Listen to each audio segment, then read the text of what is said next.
안녕하세요. hin수형 고래입니다. 파리올림픽이 걸려있는 U23 아시안컵 현재 카타르에서 진행 중인데요. 한국은 UAE, 중국, 일본과 함께 B조에 속해 있으면서 첫 번째 경기 UAE와 경기에서 기대를 안 해서인지 후반 추가 시간에 힘겨운 헤딩골로 승리를 거두었는데 이제 19일 금요일 밤 10시에 중국과의 2차전 경기가 열렸습니다.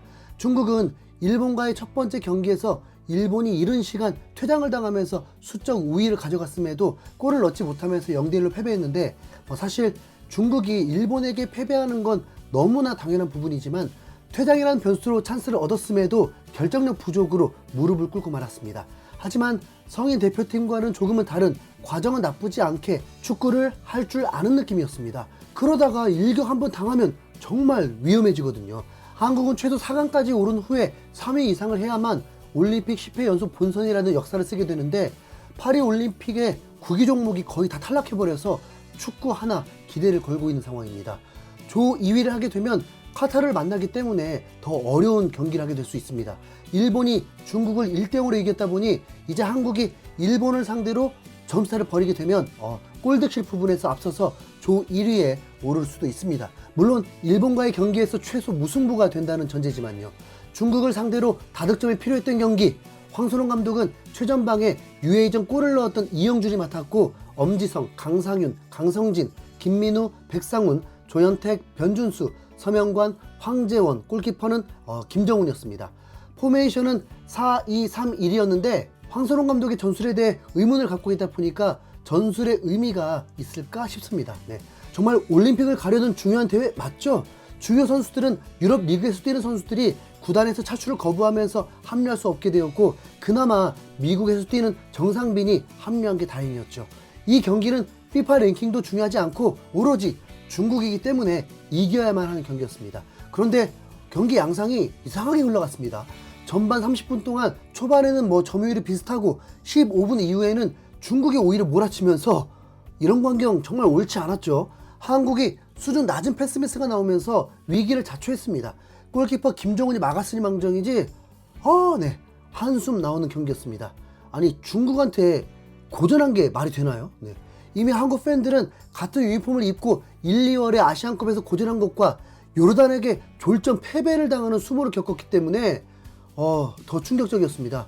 중계진도 방송 중에 한국을 비판할 정도였습니다. 전반 22분에는 더 아찔한 장면이 있었는데 중국의 결정력이 형편없다는 게 다행이지 거의 골문 앞에서 1대1 찬스를 내준 거라서 실점이나 다름없는 상황이었습니다. 아시아에서의 경기는 대부분 상대의 수비벽을 뚫지 못하면서 어려움을 겪고 일격을 당한 적은 있지만 이건 중국에게 밀렸다고 봐야 합니다. 그런데 다행히 한국은 전반 35분에 우측에서 3명의 공격진이 효율적인 패스를 주고받으면서 득점까지 성공을 했습니다. 첫 번째 경기에서 이영준이 헤딩골을 넣었는데 이번엔 이영준이 오른발 슈팅으로 골을 넣으면서 앞서 나갔습니다. 솔직히 웃는 건 선수들 뿐이었을 겁니다.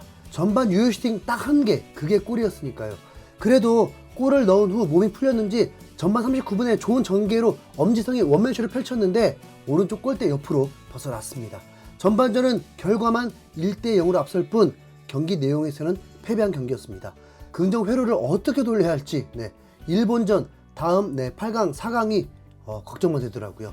후반전에도 한국은 수비 라인에서 미스가 많이 나오면서 위기를 겪었고 계속 하면서 숨을 돌려야 했습니다.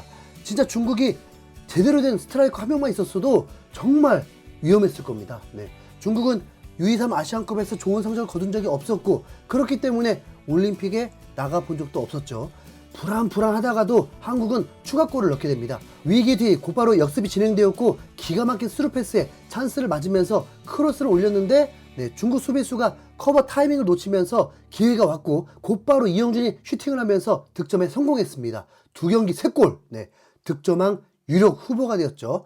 한국은 특이하게도 10개 슈팅 중 유효슈팅이 2개였는데 2개 모두 골을 넣었고 중국은 7개 슈팅 중 4개의 유효슈팅을 기록하면서 한국을 괴롭혔지만 골을 넣지 못했습니다.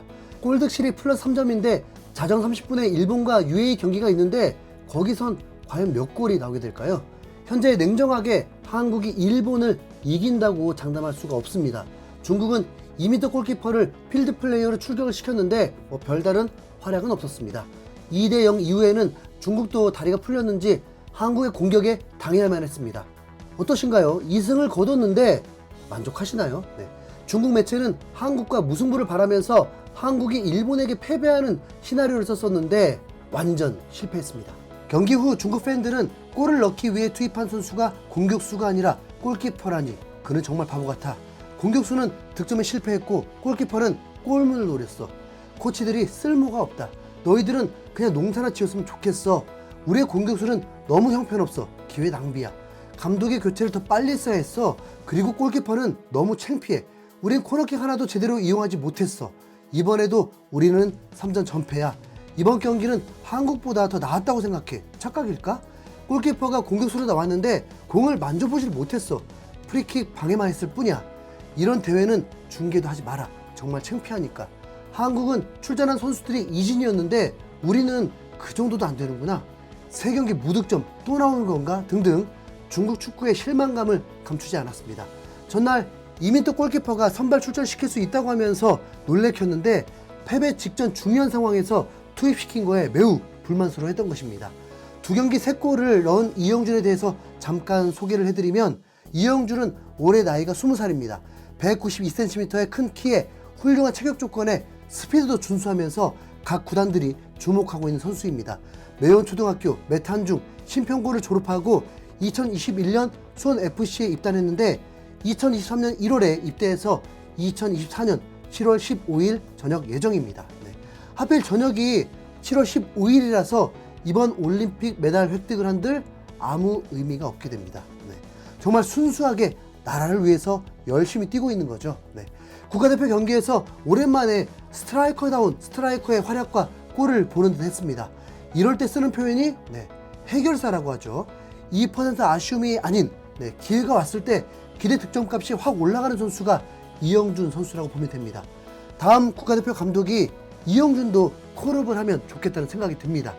헤딩에 오른발 슈팅들 모두 매우 깔끔했잖아요. 중국전에서 원샷 원킬이 나오면서 이겼지만 다음 일본 경기가 문제입니다.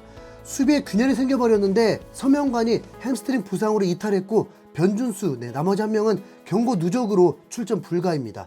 이미 중국한테도 밀렸던 부분이 있기 때문에 일본에게는 더 당할 수 있습니다.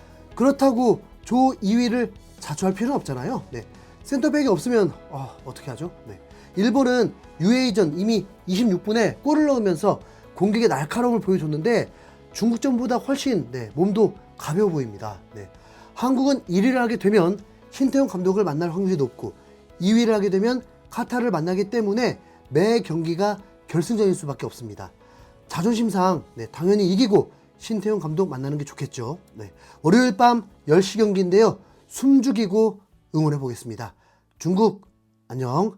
한일전 승리 가자. 이상 흰수염고래였습니다. 감사합니다.